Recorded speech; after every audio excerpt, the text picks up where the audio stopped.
Beleza, já estamos ao vivo no Facebook. Quem já estiver acompanhando já vai conseguir entrar para a gente falar. Agora eu vou linkar vocês dois na sala, tá? Tá. Eu ainda não vi nada de ninguém entrando, aí a gente vai ver agora, né?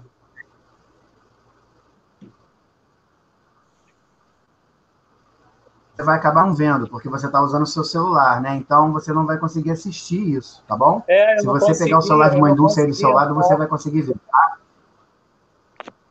Eu não consegui Mas eu entrar jogo aqui. as perguntas aqui, pode deixar. Gente, boa noite. Já estamos ao vivo, tá bom? Posso seguir? Pode? Show, então vamos embora. E aí, meu pessoal, boa noite, bem-vinda, Sônia, bem-vinda, Luciana, Verônica, que bom ver vocês, Claudinha, Tom, sejam todos bem-vindos à nossa sala, à nossa conversa de sábado, é uma alegria estar com vocês aqui, tá bom? Que legal que a gente possa estar conversando aqui. Nesse momento hoje, como sabem, a gente está recebendo aí o Marcelo e o Carlos, né? Ó, Marcelo, preste atenção na telinha aí, vai aparecer para você. Boa noite aí, pessoal, tá vendo? Estou mandando para Ah, vocês tô vendo boa aqui. noites aí do pessoal. Aí você consegue, Tô vendo, tá vendo? Luciano, Beleza. Cláudia. Oi, Cláudia, tudo bom? Isso. Que eu tô vendo bem Eu consigo te pequenininho, dar porque eu as tô no informações do que celular. Tá, tudo bom, Cláudia? aumentar. Isso aí não é problema. Oi. A gente deve fazer de tudo aqui, tá? Então, É porque como eu tô no aí, ó, a celular, galera eu toda vejo bem comentando. pequenininho aqui. Boa noite, Luciana. Sim, uma pena que você não conseguiu fazer no seu telefone. Gente, É, então boa noite. Lore, boa Vamos seguir noite. nossa live de hoje. É uma alegria estar aqui com vocês. Prazer aí estar com todos vocês aqui pela nossa live. A gente está se propondo a fazer uma live de conversa de sábado hoje, tratando do assunto saúde mental, né? Então, preparei um textozinho que eu queria ler e que o Marcelo acompanhasse, o Carlos também. Os dados sobre o coronavírus no Brasil, neste sábado, dia 9 de maio. Segundo o levantamento exclusivo do G1, as secretarias estaduais de saúde registram 10.114 mortes provocadas pela Covid-19, 149.175 casos confirmados pela doença em todo o país. Tempos difíceis, tempos de quarentena não há como negar. Se nos dissessem que 2020 seria um tempo de pandemia, muitos não acreditariam. O isolamento social já é uma realidade em muitos países. E para lidar com a situação, é preciso cuidar da saúde mental. Somos seres humanos e, por mais que nos esqueçamos, a maior parte do tempo somos frágeis. Como dizem por aí, a vida é um sopro. Não estamos sendo afetados pela Terceira Guerra Mundial, nem por alienígenas que querem dominar a Terra. Estamos sendo atacados por um vírus que não conseguimos ao menos enxergar. O nosso maior inimigo no momento nem dá as caras para se apresentar formalmente. Ele está invisível por aí, contaminando mais e mais pessoas do mundo. E isso, óbvio, gera consequências complicadas para todos. Não estamos falando apenas de morte, apesar dessa ser a pior parte, mas também dos efeitos nocivos na economia e nas mudanças drásticas da rotina da população. Aqui no Brasil, muito antes de desembarcar, já havia dados da Organização Mundial apontando que somos o país mais ansioso do mundo. E agora? Como fica a situação em tempos de isolamento? Essa é a grande pergunta que não quer calar. Como se adaptar ao isolamento social e cuidar da saúde mental? Para essas respostas, senhoras e senhores, com vocês, nosso querido. Eu te perdi um pouco, mas vou começar então, tá? Gente, boa noite. Boa Então, noite. assim, né? Eu sou psicóloga, não estou vendo mais é o Fernando. O Fernando deu uma sumida aí, mas tudo bem. Então, boa noite para vocês. Como o Fernando estava falando, né? A gente está vivendo um momento assim que ninguém imaginava que nós fôssemos viver, né? Então, de repente, a gente teve que parar tudo. E aí, esse texto que o Fernando trouxe, eu acho ele muito interessante, porque eu já tinha lido também há algum tempo atrás, um outro texto que falava exatamente disso. A gente está vivendo uma guerra com um inimigo oculto, na realidade, né? É uma guerra que a gente está vivendo, que não está havendo aí, vamos dizer assim, armas, canhões, né? Países invadindo uns aos outros, mas a gente está vivendo uma guerra biológica. Então, isso vem afetando a população mundial inteira, né? E a gente poder pensar aqui em termos de Brasil, né? A gente tem um país aqui que ele é continental, então é um país enorme, né? Quando a gente começa a pensar, e eu tenho buscado hoje ler muito a respeito do que está acontecendo realmente aqui no Brasil, mas a gente não tem dados muito reais, né? Quando dizem que hoje, por exemplo, a gente tem os dados de 10 mil e tantas pessoas que vieram a perderem as suas vidas por causa do Covid, eu, sinceramente, acredito que esse número seja muito maior, né? A gente tem lugares aí, cidades, povoados aí no Brasil, onde a gente tem uma população pequena, onde a gente tem péssimas condições, né, de vida para as pessoas, então eu acredito que esse número seja muito maior. E se a gente for pensar isso em termos de um país continental, a minha preocupação quanto tempo isso vai durar, né? E realmente quantas pessoas vão vir a falecer por causa dessa doença, né? Então, assim, a gente vê hoje, por exemplo, se a gente for ler os textos que falam sobre o Covid, né, 80% das pessoas que vierem a se... hoje eu estava até vendo uma infectologista falando, né, que a gente não tem que dizer que as pessoas foram contaminadas com esse vírus, né? O que fica contaminado são os ambientes, são as superfícies, né? Os materiais. Hoje a gente está tendo que lavar tudo quando faz supermercado, quando a gente traz tudo antes de entrar em casa, às vezes até papel, deixar alguns dias dentro de uma sacolinha do lado de fora, né? Deixar tudo ali do lado de fora. Mas a gente tem que pensar que o que fica contaminado são as superfícies, os ambientes, as coisas, né? Os seres humanos, eles não ficam contaminados. Nós somos, como seres humanos, nós somos infectados por esses vírus. Então, a gente tem que pensar quantas pessoas serão infectadas, né? E aí a gente vê que, em termos de políticas públicas, né, políticas sanitárias, a gente fica muito perdido. Então, assim, hoje eu também li um texto que dizia assim, quanto mais a gente não vê as autoridades fazendo coisas, mais a gente vai perdendo a nossa fé de que isso vai melhorar, de que isso vai ter, né, uma melhoria nessa progressão dos aumentos dos casos. Então, é tudo muito... Agora, a Wanda, estou vendo aqui. Oi, Wanda, tudo bom? Boa noite. Wanda Lúcia de Castro. Então, a gente fica com muito medo do que vai acontecer por aí, né? E aí, o que eu tenho visto, como eu trabalho com saúde mental, né, eu vejo que cada vez mais as pessoas, não só pela questão do vírus, mas por estarem confinadas também, né, por estarem... restritas às coisas que elas gostam de fazer na vida, como passear, como ir à praia, como ir a um cinema, ir a um teatro, sair para encontrar com seus amigos. Tem uma pergunta aqui do Tom. Oi, Tom, boa noite.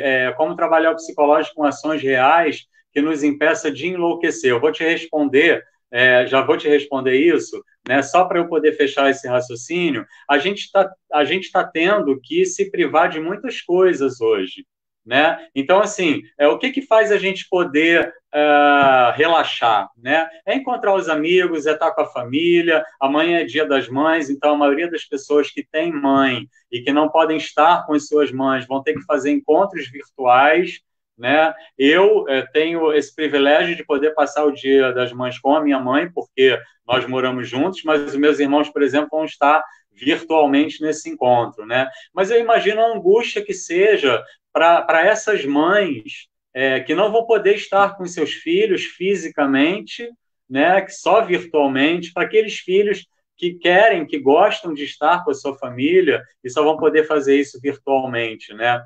Então, assim, dentro dessa pergunta do Tom, eu acho que encaixa com o que eu estava falando, que é justamente isso. Como é que a gente faz, né? Porque, por exemplo, eu gosto de pegar minha bicicleta, eu moro em Copacabana, perto da praia, eu gosto de pegar minha bicicleta e descer aqui a minha rua, ir para a orla, né, pedalar até o Leblon, depois voltar e dar um mergulho no arpoador, né, ficar assim uma meia hora na praia, relaxando, sentindo, ouvindo o barulho do mar, das ondas, recebendo a energia solar, e eu não estou podendo fazer isso. Então, tem momentos que isso me angustia muito. Né? Então, isso que o Tom perguntou, né? O que a gente pode fazer para a gente não enlouquecer? Né? Primeiro, a gente, assim, hoje tem muitos psicólogos que se juntaram em termos de cooperativas, né, para poder ajudar as pessoas que não estão lidando bem com essa quarentena, né, com esse isolamento. Então, muitas vezes, poder buscar ajuda, né, nessas plataformas onde existem esses psicólogos que se disponibilizam, né, para atender online e de forma gratuita também, isso é uma forma, né? Uma outra forma é a gente pensar o seguinte: a gente está isolado com um intuito maior, né? Da gente não se infectar, da gente não correr risco, da gente não infectar as outras pessoas, né? A gente sabe que a gente não vai poder ter as pessoas que a gente gosta perto, como os nossos amigos, né? Como as pessoas que a gente ama perto. Então, uma coisa que é muito importante também é tentar fazer esses encontros de forma virtual, né?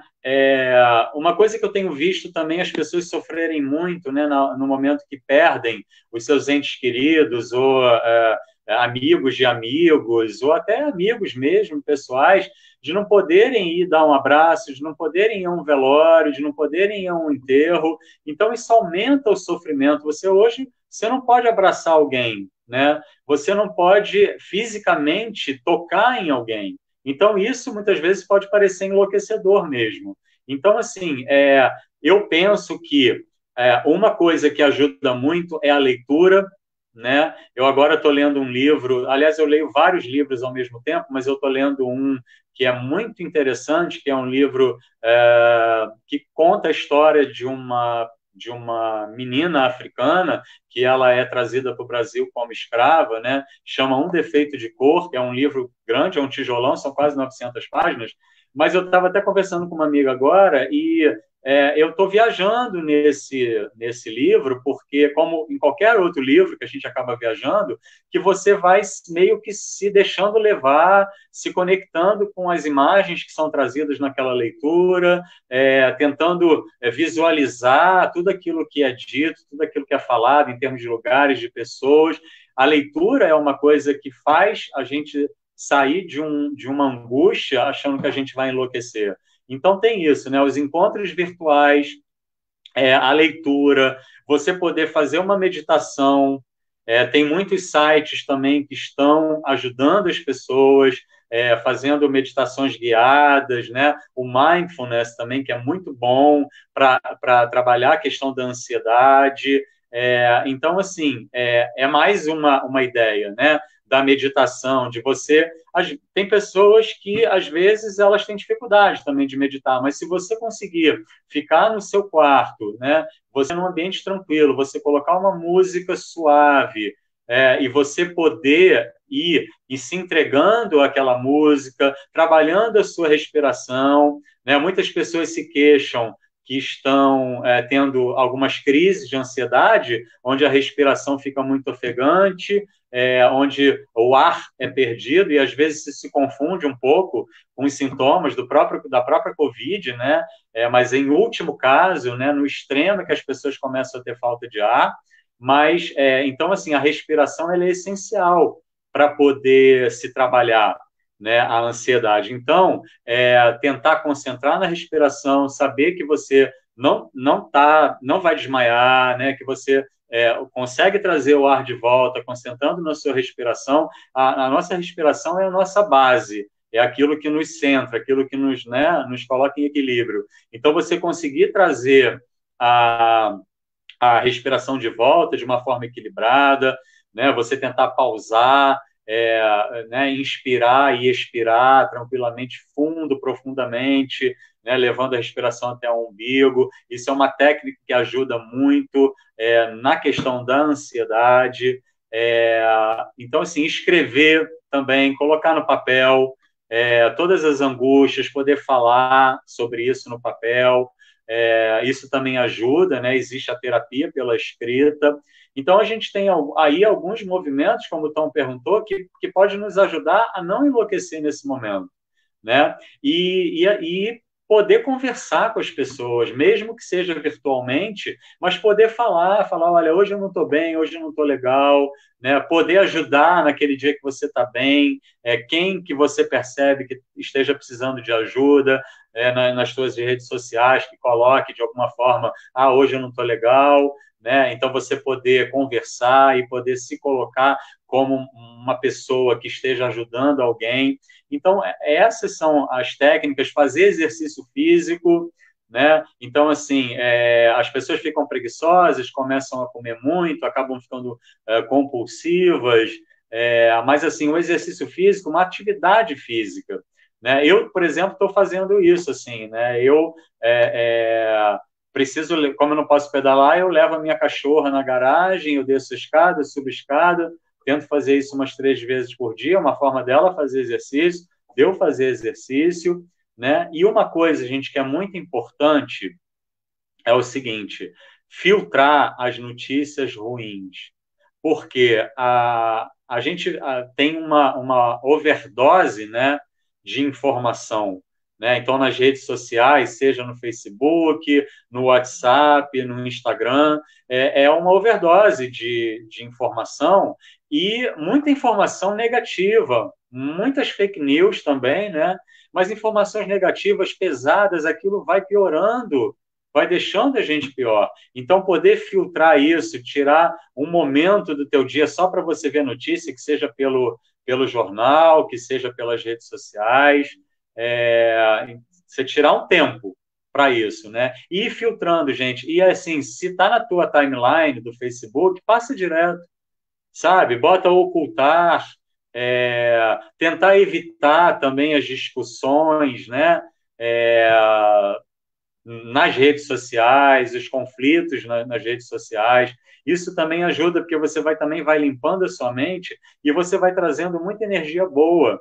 Né? Se você começa também a postar aquilo que você vê de bom, né? Aquilo que você mostra para o outro, né? De notícias boas, de notícias leves, de cura, né? Então, assim, para tantos que se vão, olha quantos que conseguem se curar, né? Quantos que ficam só com sintomas leves. Então, tudo isso é muito importante também nessa conduta, né? O Tom tá me perguntando aqui se eu acredito que essa pandemia deixa rastros psicológicos, se a gente vai realmente vamos realmente nos sentir libertos disso tudo quando passar e se passar. Olha, Tom, eu acho que se a gente não aproveitar esse momento para refletir, para mudar paradigma, para repensar as nossas vidas, né, talvez o mundo precise de uma outra peste daqui a um tempo para poder fazer uma outra seleção, né? Que eu vejo também um pouco como uma seleção, isso que está acontecendo, como a gente teve outras pestes aí, como a gripe espanhola, peste negra e etc. Né?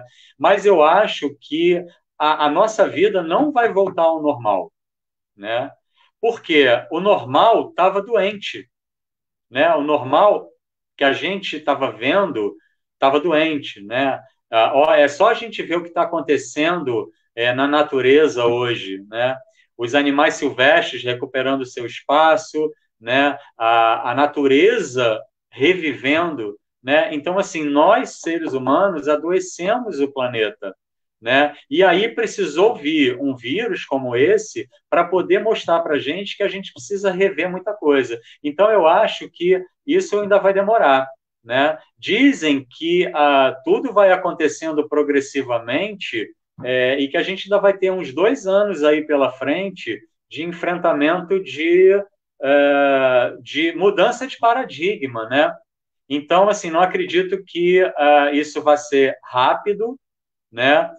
Talvez Marcelo, acredito que a gente só vai ter realmente, vai poder se aliviar um pouco disso quando tiver uma vacina ou um remédio para essa doença, mas eu acho que o principal aí vai ter que ser a mudança de paradigma em relação a tudo aquilo que a gente vê na nossa vida.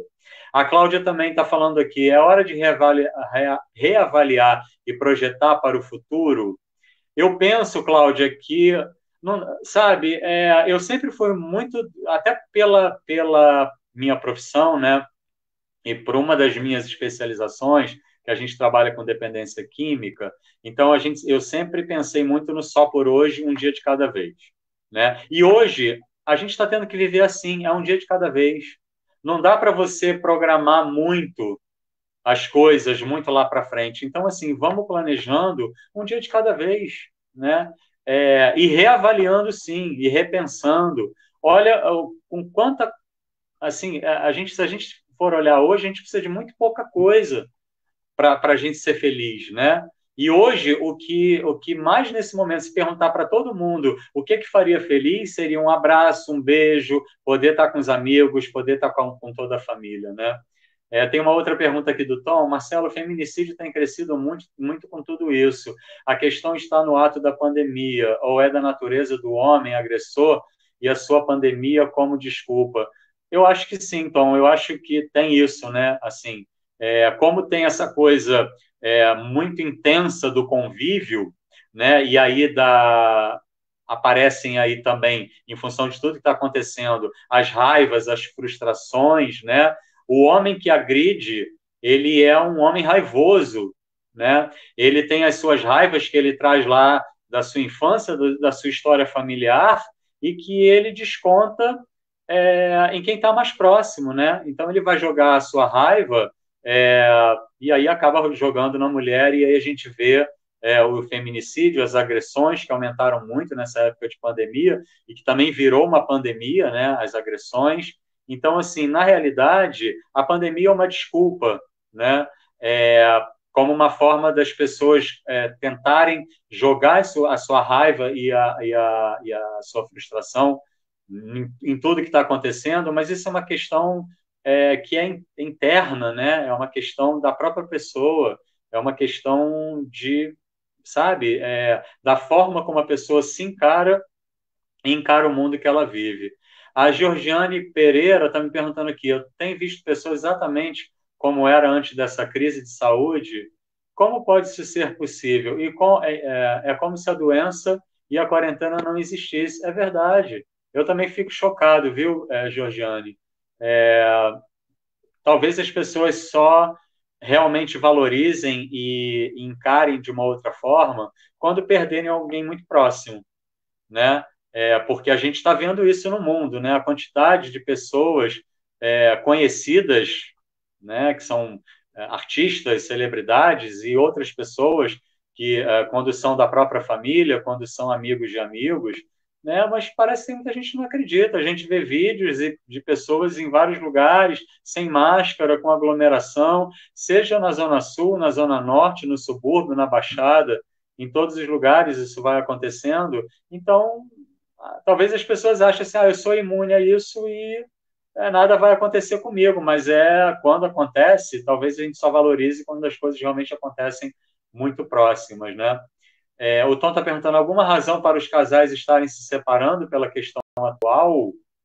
Olha, eu assim ainda não vi, eu atendo algumas famílias e, né, nessas famílias tem os casais, ainda não vi muito, pelo menos nas que eu atendo diretamente, nenhuma separação. Mas vejo conflito, né? Porque as mulheres se queixam que os homens da casa não ajudam nas tarefas, né, lavar louça, arrumar casa e tal, e eu vejo algumas reclamações assim. Mas ainda não vi separações, né? Pode ser que isso já esteja acontecendo, mas eu não sei te responder agora nesse momento, dentro de uma vivência minha, como terapeuta, né, nas famílias que eu atendo, ainda não vi, mas vejo queixas, assim, olha, a gente precisa ajustar algumas coisas e estabelecer responsabilidades aqui. Fernando, olha só, você precisa me dar uma luz aqui no momento que eu tiver que terminar, tá bom? Que eu estou respondendo aqui as perguntas. O Zélio de Moraes costumava ir de tempos em tempos no Leão 13, ver alguns pacientes que tinham problemas com mediunidade e não mentais. Depressão e síndrome do pânico são os males que mais acometem a população atualmente. Gostaria da opinião do Marcelo e do Carlos sobre a relação entre mediunidade e esses males. Eu posso responder para você, Sérgio, dentro da psicologia, né, hoje, e da psiquiatria, hoje a psicologia também trabalha com a questão da espiritualidade, tá? E a espiritualidade está fazendo parte hoje na carreira de medicina, tá? Então, não tem como separar isso, tá? A gente sabe que o homem é um ser biológico, ele é social, né? Ele tem a sua parte psicológica e ele tem a sua parte espiritual. Então, eu acredito que em todas as doenças, e isso também a medicina e a psiquiatria vê isso, como todas as doenças psíquicas tendo também um fator espiritual aí. Mas talvez, né, o meu colega que está aqui junto, né, nessa live, ele possa explicar melhor, tá?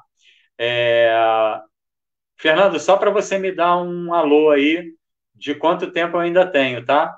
Como fazer para não se contaminar com tanto sentimento ruim mediante a tanta atrocidade e descaso que estamos vendo nesse governo e nos seus seguidores? Como não odiá-los, ao mesmo tempo se mantendo informada? Pois é, Crícia, isso é uma coisa difícil, né? Então, o que eu penso? A gente tem que filtrar, tá? Não tem como a gente não saber, não é se alienar, não tem como a gente não saber o que está acontecendo. A gente tem que saber. Mas a gente tem que se proteger um pouco da raiva, tem horas que a gente tem vontade. Hoje até eu estava vendo um texto do Leonardo Boff, né? Uma postagem que copiaram, né? Dele, ele dizendo o seguinte, tá, então bom, eu acho que eu sou um pecador, porque eu estou desejando a morte, né, praticamente disse isso, dessas pessoas. E nós somos seres humanos, a gente também, né, a gente tem o nosso lado bom, tem o nosso lado que não é tão bom, que a gente também fica indignado, e muitas vezes a gente fala, eu me pego falando também assim, eu queria que fulano morresse, podia, né, levar, sei lá, ficar doente, ter um atentado, né, são essas coisas que a gente pensa e é normal pensar, e a gente não pode se sentir culpado por pensar esse tipo de coisa, né, mas dá raiva mesmo, dá, sabe, um sentimento de impotência, que é o pior que a gente sente, e a gente não tem, a gente pensa assim, cara, o que a gente faz, né? Porque é tanta coisa absurda que a gente vê, e esse governo continua aí, né? Cada dia pior, cada dia, sabe, situações que acontecem que deixam a gente mais indignado, mas a gente, infelizmente, se a gente pudesse dar um estalo, né? Poder mudar isso tudo, e pelo menos porque em todos os outros países, eu acredito que toda a população de todos os países se sentiu acolhida, se sentiu cuidada, se sentiu amparada e acolhida, né, pelos seus dirigentes. O Brasil, pelo que eu vi, é o único que não, né? Então eu sei que é uma situação difícil. Acho que foi, Fernando.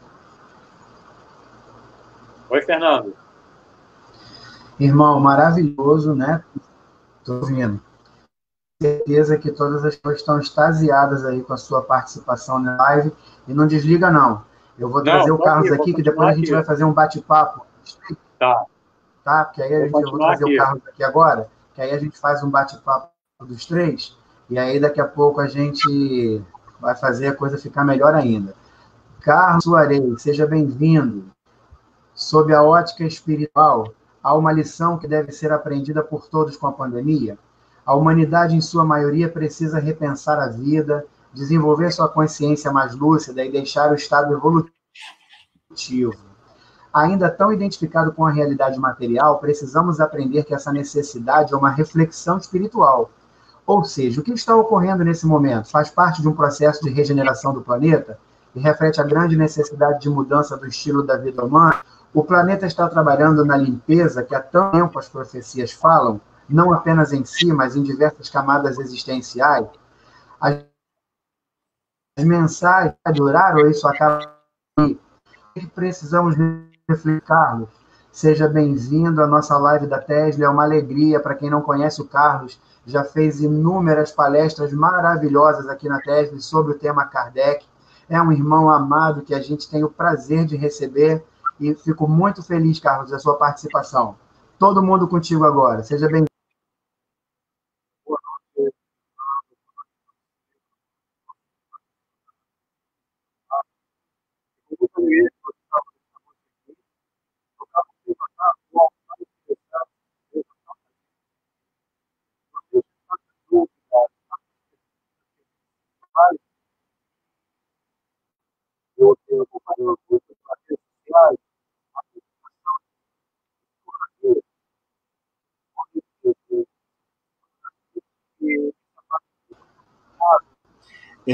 Por Deus, para chamar a atenção dos homens para a necessidade de se voltar para Ele, ou que foi produzida pelos espíritos superiores para trazer o homem para a necessidade da busca espiritual. Mas, na realidade, nem Deus provocou essa pandemia, nem os espíritos superiores. Tudo que está acontecendo é produto das nossas escolhas, certas ou erradas. Então, o homem estava se afastando totalmente de Deus. As pessoas estavam pensando somente no futuro. As pessoas estavam procurando a cata de satisfazer os desejos imediatistas. E se estavam esquecendo o mais importante, como André Luiz, que foi um dos espíritos que psicografou através de Francisco Cândido Xavier, o homem estava se esquecendo que ele não está aqui. O homem se esqueceu totalmente qual é a sua postura e missão na Terra. André Luiz nos fala que o homem não está num planeta de turismo. A gente não veio a se dar bem, a gente não veio a curtir alguma boa, não. A gente veio para evoluir, para acertar os erros do passado, praticar o amor e seguir adiante. Estamos adentrando, de fato, numa transição planetária. Estamos nos primeiros segundos. Éramos um mundo de provas e expiações, onde o mal predominava. Estamos entrando no mundo de regeneração, onde o bem predominará. Ainda terá um mal muito pouquinho, mas ainda terá. Continuaremos sujeito à lei de ação e reação. E nesse tempo que o homem vai estar no planeta de regeneração, ele vai ter um tempo para se refazer de tudo aquilo que passou no mundo de provas e expiações. Aqueles espíritos que não se encaixarem dentro do novo parâmetro planetário, à medida que forem desencarnados, eles irão sendo conduzidos a planetas inferiores, não como castigo, de forma alguma, porque Deus não castiga. Apenas eles não se encaixam mais no atual estado de coisas do planeta. Então, eles serão levados a planetas que vão entrar em sintonia. É a sintonia deles que vai carregá-los para os diferentes planetas inferiores, com certeza. Aqui na Terra ficaram apenas os espíritos que estão compromissados com a evolução, com o bem. Nós sabemos que em volta da Terra há uma região que todo mundo conhece, que se chama umbral. Esse umbral está sendo limpo, estão sendo retiradas todas aquelas entidades que continuavam reincidindo na prática, que ainda não conseguiram entender a necessidade de se modificar. Estão sendo conduzidos a outros planetas. Paulo, numa das suas cartas, nos disse, o apóstolo Paulo, que no final cada um dará conta da sua administração. Então, Nós, como comentaram, fizeram uma pergunta sobre os nossos governantes, o pouco descaso, não é justo, não está certo, mas nós estamos vivendo e passando pelo que temos que passar. Esses governantes, com certeza, se prepararam antes de nascer para assumir os cargos que hoje estão ocupando. Infelizmente, eles se desviaram. Então, eles vão ter que acertar as contas com a justiça divina. Mas, voltando à questão da saúde espiritual, a Organização Mundial da Saúde diz que saúde é completo bem-estar físico, mental e social. E que a doença é a falta ou perturbação desse estado. Sem contrariar ou desprezar as afirmativas da ciência quanto a esses fatores, por elas conhecidos, que asseguram a saúde ou a falta dela, que leva à enfermidade, o Espiritismo levanta o aspecto espiritual da questão. A doença não acontece por acaso. A doença tem uma origem espiritual. A doença guarda relação com o estado evolutivo do ser. Nascemos num planeta de matéria ainda muito grosseira, reencarnamos nas famílias onde temos a hereditariedade para adquirir certas doenças e, ainda por cima, trazemos no perispírito tudo aquilo que vai nos acontecer. Para aqueles que não conhecem, quando a gente se refere a perispírito, o espírito em si ele não tem forma. Se a gente fosse dar uma forma para o espírito, seria como se fosse um foco de luz que se irradia. Para esse perispírito se conectar a um corpo de carne, a um corpo físico, ele precisa de um intermediário, que tem a parte material e parte espiritual. E esse intermediário, Kardec denominou de perispírito. Porque, de fato, quando a gente fala, eu vi um fantasma, vi um desencarnado, um defunto, na realidade, a gente não está vendo o espírito. A gente está vendo o perispírito que porta o espírito. Então, nesse perispírito, ao longo de nossa vida, seria como a caixa preta do avião, onde tudo o que a gente vivencia, o aprendizado, as obras boas, as obras erradas, o bem que praticou, o mal que praticou, vai gerar uma série de dados com os quais vai ser construído corpo em nova reencarnação. Então, nós trazemos no perispírito, que é a caixa preta, igual a caixa preta do avião, esses elementos que vão constituir se eu vou ser magro, se eu vou ser gordo, se eu vou ser homem, mulher, branco, negro, vermelho, amarelo, quais são as doenças que ao longo da vida eu vou desenvolver, né? Isso está tudo... tem um estudioso espírita, que agora fugiu o nome dele, que ele denomina o perispírito como MOB, a sigla MOB, Modelo Organizador Biológico. Né? Então, nele estão contidos todos os dados necessários para construir um novo ser, ou seja, na próxima reencarnação. É importante a gente fazer a reforma íntima, procurar se melhorar, domar as nossas más tendências. Para quê?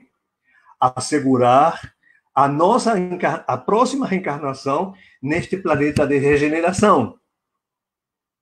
Porque vocês imaginam, eu sempre faço essa brincadeira, vocês imaginam a gente ser derivado por um planeta inferior. Vai ficar difícil, porque a gente vai ficar sem telefone celular, sem WhatsApp, sem ar-condicionado, sem notebook, sem iPhone, e o que é pior, as mulheres vão ficar sem escova progressiva. Então, a gente tem que sempre procurar construir esse homem novo, deixar o homem velho para trás, né, domando as nossas más tendências, fazendo o autoconhecimento, para que possamos nos assegurar a volta para o planeta Terra, que já será um mundo de completa regeneração.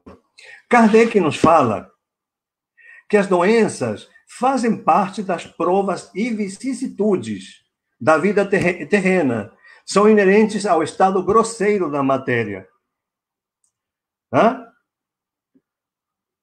E do mundo que nós habitamos. As paixões, os excessos de toda a ordem semeiam em nós germens malsãos. E às vezes hereditários. Mas também temos que entender que cada um de nós é herdeiro de si próprio. A enfermidade tende a aparecer, quando nós perturbamos ou nos desequilibramos física e espiritualmente. Ou seja, quando eu começo a ter emoções negativas, eu vou desequilibrando o meu espírito e o espírito vai projetar todo esse desequilíbrio no corpo físico. Porque o corpo físico é a válvula de escape do espírito. O corpo físico, o espírito vai jogar seus desequilíbrios para o corpo físico. Vai haver uma alteração celular e a doença se instala. A mesma coisa acontece quando nós temos as obsessões espirituais. Mas obsessões espirituais acontecem por quê? Porque eu abro uma janela através de minhas fraquezas morais. Por exemplo, maledicência, vícios de toda espécie, indolência, falar mal da vida dos outros. Isso tudo são imperfeições morais que vão abrindo janelas, nas quais vão adentrando espíritos obsessores, que às vezes são inimigos do passado, mas outras vezes são espíritos altamente sofredores, que como eles não são felizes, eles não querem ninguém feliz. Então eles ficam perturbando, incomodando. Né? Então, à medida que nós vamos levantando a sintonia, através da construção do homem novo, da reforma interior, vamos nos blindando. E esses ataques vão se espaçando. Kardec perguntou aos espíritos superiores: como é que eu faço para afastar os maus espíritos? E os espíritos responderam: atraindo os bons. Aí Kardec tornou a perguntar: e como é que eu faço para atrair os bons? E os espíritos responderam: pensamentos bons, conversas edificantes, leituras edificantes, a prática da caridade e da reforma interior. Porque a partir do momento que eu começo a me modificar, a domar as minhas más tendências, eu estou atraindo os espíritos de luz para mim. E quando eles chegam perto de nós, os espíritos inferiores se afastam, eles não suportam a presença dos espíritos de luz. Né? Então, nós vemos que esse tipo de perturbações vão criando um desequilíbrio no espírito que gera um desequilíbrio químico no cérebro. E depois desse desequilíbrio químico do cérebro, aí se instala a doença. Né? Agora, como é que a gente evita doenças? Então, boa noite, Carlos. Dentro do espiritismo de Kardec, essa situação mundial é reflexo de ganância, falta de amor próprio, com certeza. Como eu falei no início, espíritos que não se encaixem na nova ordem de coisas do planeta serão derivados a planetas inferiores. São os espíritos que estão aí e continuam reincidindo no mal. Eles continuam insistindo, são egoístas, estão com a ganância do ouro, não se importando que essa ganância venha a fazer com que muitas pessoas sofram, adoeçam e morram. Então, é a atual situação. Nunca esteve tão claro para mim as palavras de Jesus. Chegará um momento em que será separado o joio do trigo. Serão separados as ovelhas dos bodes. E nós estamos vendo isso na tua situação. Quem são as pessoas que estão se preocupando em se melhorar? Quem são as pessoas que estão se importando com o próximo? Quem são as pessoas que estão fazendo máscaras e entregando gratuitamente na rua? Aqueles que estão procurando cestas básicas para levar a famílias das favelas, as pessoas necessitadas que não têm condições. Eu sei de um grupo de psicólogos que se reuniu e faz atendimento via WhatsApp, totalmente de graça, porque nem todo mundo tem condições. Nós estamos agradecendo a Deus, temos um teto e um leito para deitar e temos a nossa geladeira com comida. Mas tem muita gente que não tem nada. E aí? Tem muita gente que mora numa favela, num quarto onde dormem 8, 9, 10 pessoas. Isso é muito triste. E aqueles que estão aí, que estão envolvidos na ganância, no egoísmo, na curtição, na boa vida, estão nem aí para os sofredores. E eles têm todas as condições. Têm todas as condições para auxiliar as pessoas carentes. No entanto, não estão se preocupando. Então, esses irmãos, quando chegar a hora de desencarnar, já não farão mais parte do planeta Terra. Isso me faz lembrar, Raul Teixeira, um conhecido palestrante espírita, foi convidado para fazer um seminário no Centro Espírita de São Paulo, lá perto do Jardim, por aí. Como ele chegou bem mais cedo, o grupo que o recepcionou o levou para almoçar no restaurante. Quando ele chega no restaurante, ele vê uma mendiga numa lata de lixo, catando lixo e comendo. Ele ficou muito triste. Ele chegou a pensar até em convidar essa mendiga para sentar à mesa com eles. Aí, o espírito protetor falou assim: Raul, não convide a nossa irmã para sentar, porque o orgulho desse espírito é tamanho que não vai aceitar, vai preferir continuar comendo comida de lixo. Aí, o protetor espiritual diz: Raul, essa mendiga é a reencarnação do espírito cuja avenida aqui leva o nome dele, de um famoso político de anterior, muitos anos atrás que desencarnou. Ele malversou os fundos e hoje ele vem na condição de mendiga para aprender a dar o verdadeiro valor a tudo.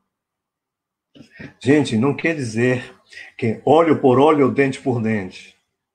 Quando Jesus convidou Maria de Magdala para segui-lo, falou: Senhor, eu sou pecadora. Aí Jesus respondeu: filha, o amor cobre uma multidão de pecados. Se você reencarnar e você se dedicar ao trabalho, à melhora, a praticar o bem, você está cobrindo uma multidão de pecados que você praticou na vida anterior. Agora, eu gostaria de pedir a Fernando que colocasse novamente a pergunta do Sérgio, né? Zélio de Moraes costumava ir de tempos em tempos no Leão 13, ver alguns pacientes que tinham problemas com mediunidade e não mentais. Depressão e síndrome de pânico são os males que mais acometem a população atualmente. Gostaria da opinião do Marcelo e do Carlos sobre a relação entre mediunidades e males. O espírito de Emmanuel, ele fala que 90% dos casos de gente que está internada em clínicas de saúde mental são desequilíbrios da mediunidade. Mediunidade é uma ferramenta concedida a cada um de nós e para trabalhar em prol da redenção dos outros, tanto encarnados quanto desencarnados. Ninguém pense que tem mediunidade, ninguém pense que aquele que tem mediunidade está acima da média do resto dos comuns mortais. Ao contrário, mediunidade, segundo os espíritos, o meu espírito protetor, o Rômulo, ele disse para mim que a mediunidade é atestado de péssima conduta no passado. Isso é verdade, muita gente está internada. Por exemplo, nós temos o caso daquela filha dos reis católicos, Fernando de Aragão e Fernando de Aragão, esqueci o nome da rainha, que era conhecida como Joana a Louca. Ela não era louca, o que ela via eram espíritos. Ela não foi levada para a fogueira, nem foi tocada, porque... Acho que é Isabel de Castela, né? Isabel de Castela. Isso. Olha que aprendi isso no colégio, né? Mas esqueci. Aí, Joana, né? Era chamada Joana a Louca, porque ela via espíritos o tempo todo. Ela ficou 40 anos trancada no seu quarto. Ela não via ninguém. Ela não enlouqueceu porque tinha a presença dos espíritos. Né? Então, de fato, tudo que seja depressão, síndrome do pânico, a sua gênese é no lado espiritual. Coisa que vai se agravando mais nessa época em que nós estamos vivendo, onde a tecnologia nos conecta tão rapidamente, no entanto, nos separa. Porque, por exemplo, eu vejo um monte de amigos no Facebook que me encontram na rua, nem olham para a minha cara. É verdade. Não é, Marcelo? Então, Carlos, eu acho... eu só queria colocar dentro do que você está falando, uma situação que aconteceu comigo na clínica, né, que uma senhora que se internou lá na psiquiatria, e ela tinha 60 e poucos anos, entre 60 e 70. E ela já tinha passado por várias internações e tal, e toda vez que eu ia conversar com ela, porque ela dificilmente ela participava das atividades em grupo, né, com os outros pacientes, e eu conversava muito com ela, né, e ela chegava para mim e dizia sempre assim: meu filho, eu não tenho... E isso é uma coisa que a gente vê em filme, né, do paciente dizer, não, eu não sou maluco, né, e tal, mas ela dizia para mim assim: você acredita em mim? Eu não sou maluca, o meu problema é espiritual. E ela, assim, eu tinha... Porque eu sei quando um paciente está em surto e quando o paciente não está, né? E quando ela falava comigo, eu conseguia sentir que a questão dela era realmente espiritual. E ela falava: eu falo isso para minha família, mas eles não acreditam, porque a família dela era uma família de evangélicos, então eles não acreditavam. Mas eu tinha praticamente certeza, só que eu não podia fazer nenhuma intervenção na clínica, eu não posso fazer nenhuma intervenção ligada à área de uma religião, né? A gente trabalha espiritualidade, mas dentro de uma outra forma. Mas eu tinha certeza que a questão dela era muito além de uma questão realmente de um diagnóstico psiquiátrico, né? Então, quando você falou, eu me lembrei disso, né?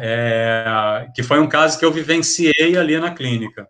E era muito claro para mim, e depois eu conversei com outros terapeutas que também têm uma visão parecida com a minha e tal, a gente conversava entre a gente, e eu, debatendo com eles, eu falava: vocês sentem a mesma coisa que eu? E eles diziam: não, a gente sente. Então, só que lá na equipe eu só podia conversar com determinadas pessoas sobre isso, né? Mas ela tinha um diagnóstico de depressão, bipolaridade e tal, e ela dizia: sabe, eu não sou... E eu acreditava nela e eu sabia que ela estava falando a verdade.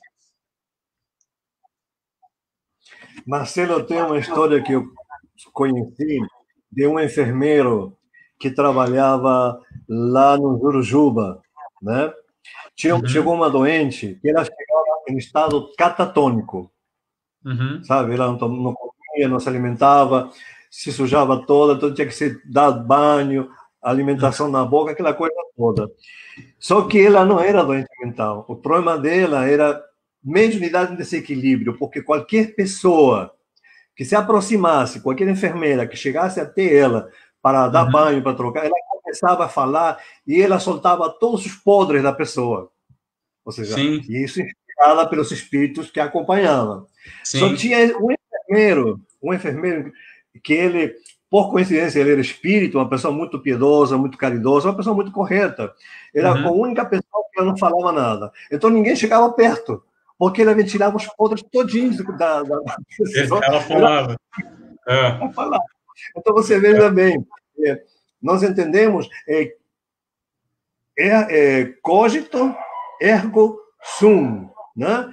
penso, logo existo. Ou seja, a origem de todas as doenças, tanto físicas quanto psicológicas ou psiquiátricas, tem sua gênese no espírito.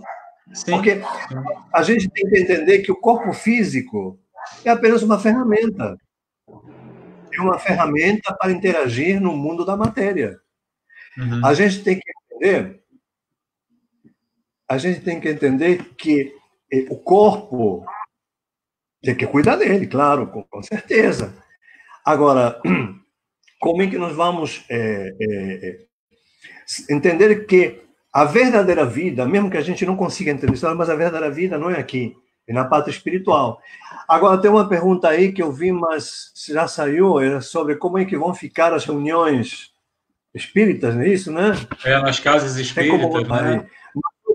Espiritualistas. Como ficarão as reuniões espiritualistas pós-pandemia? Eu acho que isso tudo vai passar, aí vai haver uma corrida às diferentes igrejas, centros espíritas, templos, porque as pessoas perceberam a necessidade de Deus. Aqui tem um vizinho que bota aquela música que fala aquele monte de palavra bem pesada, sempre faz isso. E, de repente, de um dia para o outro, começou a botar música religiosa. Ou seja, a dor chegou perto e o fez sentir. Aqui a Georgiane Pereira fala, a literatura fala da hora da separação do joio e do trigo. Eu fico me perguntando, como será esse depois? Com todo esse orgulho e ganância que ainda temos na Terra, viveremos uma guerra espiritual? Não, não há guerra. Está tudo sob controle de Deus e Jesus. O timoneiro do navio Terra é Jesus. E se ele está no leme, vai nos conduzir ao porto seguro, com certeza. O Tom tinha feito uma pergunta aqui também sobre suicídio. Essa que está aí. Suicídio, transtorno psicológico ou obsessão. Né? Eu posso responder dentro da psicologia, da psiquiatria, e aí você pode, né, falar da questão espiritual. Eu também não consigo ver muita separação aí, né? Então, as pessoas, dentro da psicologia e da psiquiatria, a gente imagina que uma pessoa ela chega ao suicídio por um sofrimento psíquico muito grande, né? Como a gente teve um exemplo essa semana do Flávio Miliaccio, né, que com 85 anos, depois de ter sido um ator consagrado, né, de ter vivido a vida inteira trabalhando na sua profissão, que é o que todo ator deseja fazer, né? Ele se suicidou porque ele não conseguiu mais ver uma esperança, não só pessoal, como no mundo ali. Então, tinha um sofrimento psíquico muito grande, sim. Né? Então, poderia ter uma depressão, né? Depois eu vi uma reportagem dos filhos dele, né? De um filho dele, dizendo que ele já não ouvia direito, ele já quase não estava falando direito e tal. Então, isso tudo foi deprimindo realmente. E aí o sofrimento chegou a um ponto tão grande que ele acabou se suicidando, né? Então, o que eu vejo, como eu trabalho em clínica psiquiátrica, e a gente sempre tem, depois, notícias de pacientes que se suicidaram e tal, mas por uma questão de um sofrimento psíquico muito grande. Agora, é claro que eu acredito que tenha também um componente espiritual, que aí você pode desenvolver melhor aí na visão espírita mesmo, né? Cláudia, deixa eu te falar, o suicídio, eu vejo muito espírita falando, não, o suicídio é o pior crime que uma pessoa pode cometer contra Deus. Peraí, não é bem assim, não. Porque aí o tal Marcelo, que tem um maior conhecimento que eu, que depressão é uma coisa terrível. É uma dor tão grande, né, Marcelo? Muita. Tem como medir a dor. Eu já passei por depressão dos 40 até dos 30 aos 44 anos. E eu posso dizer que era uma dor insuportável. Sim. Então, não se trata, cometeu um crime contra Deus, vai reencarnar, vai nascer, se deu tiro na cabeça, vai nascer com retardamento mental, se ingeriu veneno, vai nascer, vai desenvolver um câncer de estômago. Não é bem assim. Por exemplo, no caso do Flávio Miliaccio, ele tinha uma profunda depressão, né, Marcelo? Sim, muita. Era diagnosticado mesmo. Ao suicídio, por causa da depressão, que também deve ter incrementado a situação, a influência dos espíritos obsessores. Sim, sim. Sim. Agora, Porque na depressão, a pessoa não consegue ver, é como se você visse tudo em preto e branco num túnel escuro, né? E aí a pessoa não consegue ver uma cor, um colorido, uma possibilidade de melhora, né? Mas eu acredito que tem a influência clara de espíritos obsessores, isso eu tenho certeza disso. Vinícius, licantropia, né? Essa é uma questão que o Espiritismo também toca, sobre espíritos que perdem a forma humana. O perispírito, como eu falei antes, ele tem uma plasticidade muito grande, e o espírito pode modificá-la de acordo com o seu desejo. Por exemplo, nós temos o Dr. Bezerra de Menezes, que todo mundo conhece, ele diz que a reencarnação que ele mais evoluiu foi como escravo africano. E ele trabalha em muitas casas de Umbanda e se apresenta como escravo africano. Porque foi nessa reencarnação que ele evoluiu mais. Agora, a questão da licantropia é a mudança do espírito, da sua forma, como falei. O perispírito é muito moldável. Ele vai se modificar. Por exemplo, pode ser que quando eu desencarne, eu me identifique com outra reencarnação e não com essa. Então, eu posso tomar a aparência da outra reencarnação. Que a Georgiane tinha feito uma pergunta antes da Crícia, né? Tem como colocar, Fernando? O suicida não quer morrer. Exatamente. Ele quer se livrar da dor. Inclusive, tem gente que fica se cortando, né? Porque sentir a dor do corte na carne no momento consegue abafar um pouco a dor moral que está sentindo, né? É isso, lá assim, eu vejo hoje muito, isso é muito entre jovens, mas também já está começando a surgir entre adultos também, né? Que é a automutilação. E o que eles falam mesmo, né, os pacientes, é que quando você está sentindo uma dor emocional, que pode ser uma dor espiritual também muito forte, se cortar te dá uma sensação de controle, porque é mais fácil você ter controle sobre a dor física do que sobre a dor emocional, né? Então, é um caminho que eles acreditam que eles possam controlar na hora do corte. A Crícia também está perguntando, dentro da psicologia, é verdade que compartilhamento de cartas de suicídio podem servir de incentivo para que outras pessoas pensem em cometer o mesmo? Sim, né? Hoje, e até um absurdo, porque a gente tem em redes sociais sites páginas onde ensina como se suicidar, né? Ensina como se cortar, né? Então, o jovem, ele, né? Se um adolescente, que a adolescência é justamente uma transição entre a vida da infância e a vida adulta, onde a gente começa a se identificar com coisas, descobrir, né? Vai se formando a identidade aí.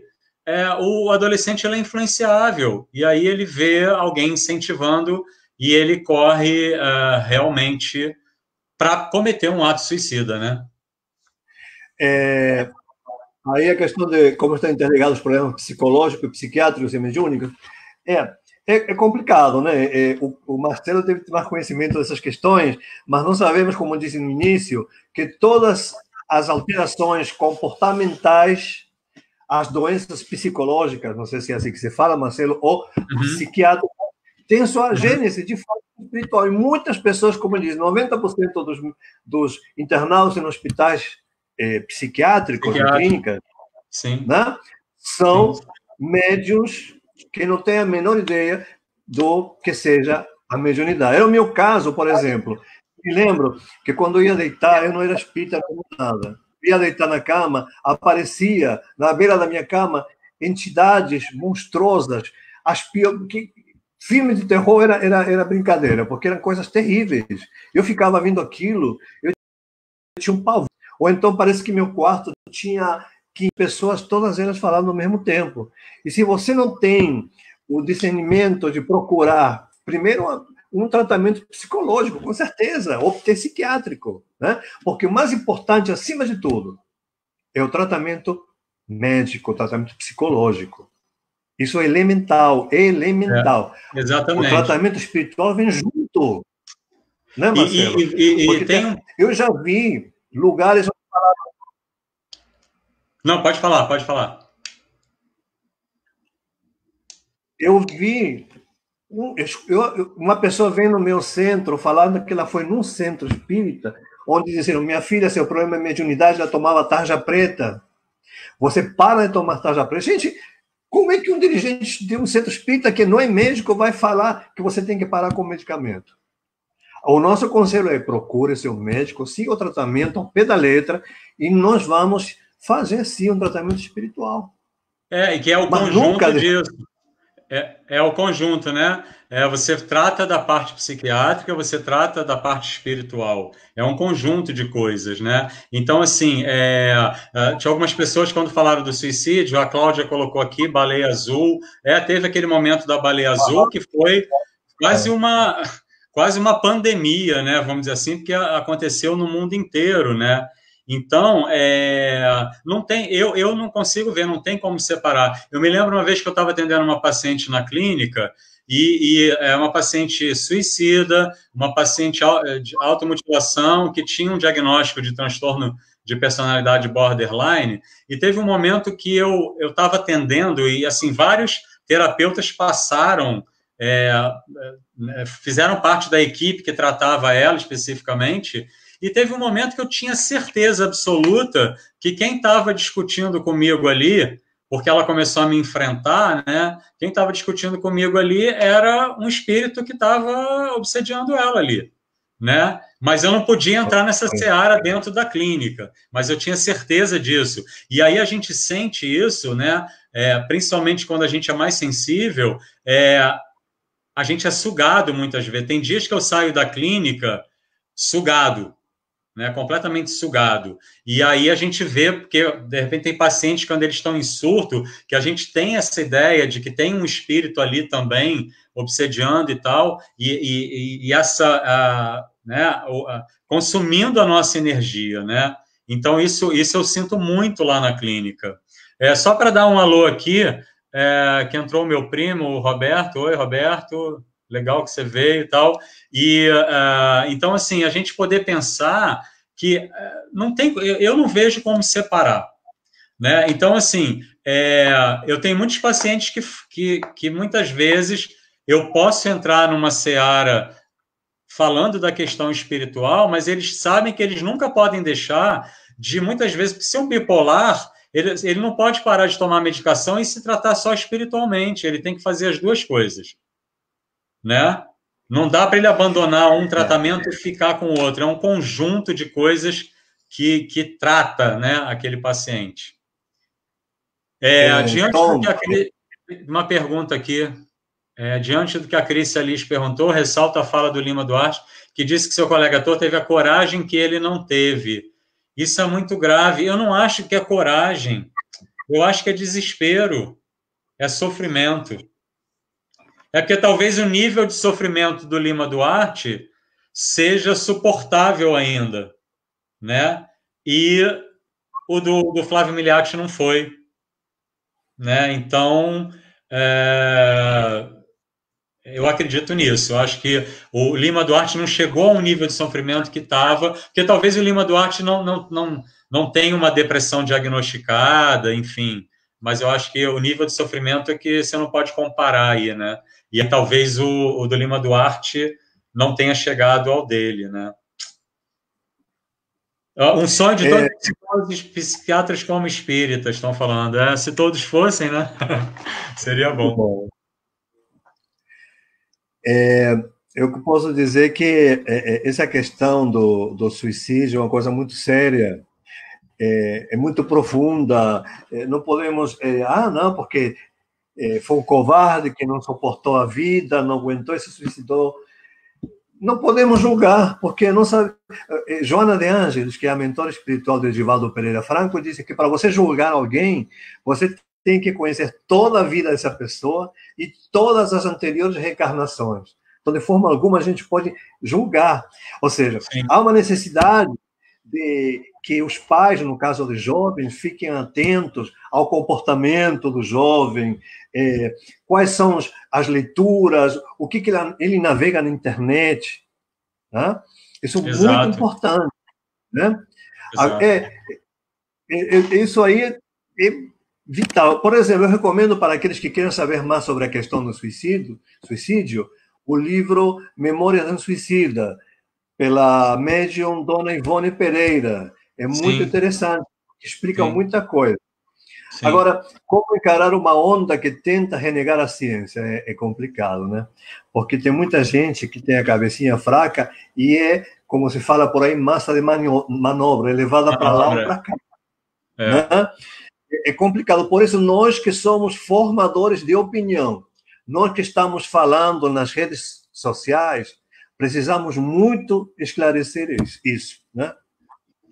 O Fernando colocou aqui que a gente está nas considerações finais, né, para a gente já poder ir nos agradecimentos. Eu só respondendo aqui rápido da Georgiana Pereira, que ela perguntou do nível de sofrimento faz com que a pessoa perca a lucidez. Para mim, é muita coragem alguém que se enforca tomar veneno ou outros. Eu volto a dizer que é um sofrimento muito grande para aquela pessoa, né? Então, não acho que é nem um ato corajoso, nem um ato de fraqueza o suicídio. É um ato de sofrimento, de dor, né? Muito forte. Matar a dor, né? Isso. O que eu posso falar nas considerações finais, Marcelo, Fernando e todos os companheiros que estão assistindo, a necessidade urgente do homem, da humanidade, se voltar para os verdadeiros valores. Porque há uma necessidade de crescer, de evoluir, da prática do bem, de ver que o meu irmão que está aqui está precisando da minha mão. Assim como um dia eu também posso precisar da mão de alguém. Então, Deus, você não quer uma religião? Tudo bem, não tem problema, mas procura se modificar como ser humano, tomar as suas más tendências. Se você tiver que ir como para o terreiro de Umbanda, se tiver que ir para o centro espírita, para a igreja católica, faça. Porque a religião nos dá um suporte para que a gente consiga seguir em frente. Eu quero muito agradecer aos companheiros Fernando, a Marcelo, muito obrigado pela paciência. Muito obrigado. Foi muito Eu também bom. Queria agradecer. Também queria agradecer, né, ao convite do Fernando, a nossa parceria aí, né, cada um na sua área, mas acho que foi muito interessante a gente poder falar sobre esse tema. E, assim, o que eu poderia dizer é o seguinte, para as pessoas não deixarem acumular a dor, né? Então, é importante falar sobre a dor. Hoje, né, como você falou, eu também falei, hoje a gente tem vários psicólogos, né? Depois eu posso até passar para o Fernando também alguns telefones de psicólogos que estão ajudando aí nesse processo também, dentro de uma cooperativa, para poder falar, né, das angústias de estar confinado, de estar nessa quarentena, de não saber quando é que isso vai acabar. Então, assim, sempre busquem ajuda, gente. E o que a gente vai ter que pensar a partir de agora é mudança de paradigma, né? Vai ter que olhar a vida de uma outra forma. Eu acho que isso que vai ajudar a gente quando acabar essa pandemia, né? Porque isso eu penso, a gente não vai voltar a uma vida normal. A gente vai ter que reinventar. Eu acho que é isso. Obrigado a todo mundo que participou aí, tá bom? Até uma próxima. Obrigado, Fernando. Meus amigos, Marcelo, Carlos, eu quero agradecer a vocês pela participação nessa live e dizer para todo o nosso público aí, nessa galera que acompanha a TED, que é um padrão novo que a gente estreou com vocês, né? Porque a gente não sabia fazer meia-culpa, submissão de total meia-culpa, a gente nunca testou esse perfil, esse padrão de conversa, e eu acho que foi, assim, o melhor dos exemplos os agradecimentos das pessoas todas aí falando desse momento único, né? Então, Marcelo, muito obrigado a você. Para quem não sabe, Marcelo Orofino é filho da Ialorixá da TED, mãe Dulce Orundandara, uma das nossas fundadoras, né? Uma das nossas grandes mentoras da casa. Então, o Marcelo é um irmão querido, conheço há muitos anos. Muito obrigado, meu irmão. Carlos é um cara que chegou a nos presentear, Carlos, e eu ainda hoje me lembro da tua palestra, da Água da Paz. Sempre. O Carlos tem uma passagem da Água da Paz que eu quero deixar para vocês. Antes de eu terminar a consideração, Carlos, fala, por favor, da Água da Paz, porque a minha vida foi uma antes daquela palestra e outra depois da Água da Paz. Por favor. O guia espiritual do Francisco Cândido Xavier, o Emmanuel, recomendava que quando a gente estiver prestes a entrar numa discussão, a gente pegar um copo d'água, beber e não engolir, deixar a água banhando a língua, porque assim com a boca cheia d'água a gente não tem como revidar, rebater, e aí os ânimos se esfriam e a vida segue. Só para a gente fechar, eu também queria fechar dentro desse livro que eu falei, né, que é um defeito de cor. Tem um provérbio africano que diz o seguinte: aquele que tenta sacudir o tronco de uma árvore sacode somente a si mesmo. É um provérbio africano, acho muito interessante. Essa oportunidade que foi, viu? Quero estar muito, muito com vocês em outras oportunidades. Quero pedir minha bênção à minha mãe Dulce, que está na sala, minha irmã Sônia, a essa galera toda que tá assistindo aí, minha prima Crícia. Tem tanta gente nessa live que eu amo, Lorena, Wanda, um beijo, Isis, um beijo, dá um beijo Dona Conceição também. Todas as meninas aí do centro, Cláudia, Luciana, Renata, que está todo mundo aí assistindo também, Claudinha, e falar para vocês que foi maravilhoso estar com vocês nessa noite. E eu não poderia terminar essa live sem pedir uma oração para casa, tá bom? E pedir a nosso irmão Carlos para que ele nos conduza em oração por uma noite fantástica, para que ele nos conduza em uma noite de paz a nossos lares. Precisamos estar todos em casa, usando as nossas máscaras. Deixo para as mães, para o dia de amanhã, a rosinha de mentira, mas como forma de agradecimento a todas as mães, um feliz Dia das Mães, que Maria passe na casinha de cada uma de vocês e traga paz, tá bom? Minha irmã Denise, ó, um beijo, que tá aí também, obrigado. Beijo, Carlos, Denise, ela falou que eu tô aqui também. Denise falou, eu tô aqui também. Eu vi. Eu vou sair do formato, eu vou tirar o Marcelo também para que você nos conduza na oração pela noite, tá bom, Carlos? Marcelo, obrigado, irmão. Obrigado. Então tá, vamos aproveitar. Queridão, tudo de bom. Tudo de bom. Vamos aproveitar esse momento, vamos conversar com Jesus. Senhor Jesus, Divino Mestre de amor e bondade infinita, eis-nos aqui nesta noite, nos reunindo, com certeza, em Teu nome, na Tua presença, sentindo o Teu toque amoroso de irmão maior de todos nós. E nesse momento queremos pedir-te, nos envolva no Teu manto de amor, permita que aqueles que estão chorando possam enxugar suas lágrimas nas dobras de Seu manto sagrado, Senhor Jesus. Intercede ante Deus, nosso Pai, porque Ele tem o poder de consertar tudo que está errado, e te pedimos que permitas que Ele faça com que essa pandemia termine, que todos aqueles que estão nos hospitais possam receber a cura, que as pessoas voltem à sua vida normal, modificados, sim, com certeza, cheios de amor no coração, mais fraternos, mais humanos, que a luz do Teu amor envolva todo esse nosso planeta sofrido, Senhor Jesus. Que a luz do Teu amor nos envolva e que esta noite, ao retirar-nos ao aconchego de nosso leito, possamos deixar temporariamente o corpo físico e dirigir-nos até as instâncias espirituais para encontrar nossos protetores, aqueles que partiram antes da gente, para a gente confortar esse nosso coração que se encontra vazio, com medo, com ansiedade. Sabemos, Senhor Jesus, que Tu nos desamparas e nos deixas órfãos, porque Tu dizestes muito claramente: eis que estarei contigo todos os dias até a consumação dos séculos. Muito obrigado, muita luz, muita paz. Obrigado, Jesus. Fique conosco, hoje, amanhã e sempre. Que assim seja. Graças a Deus.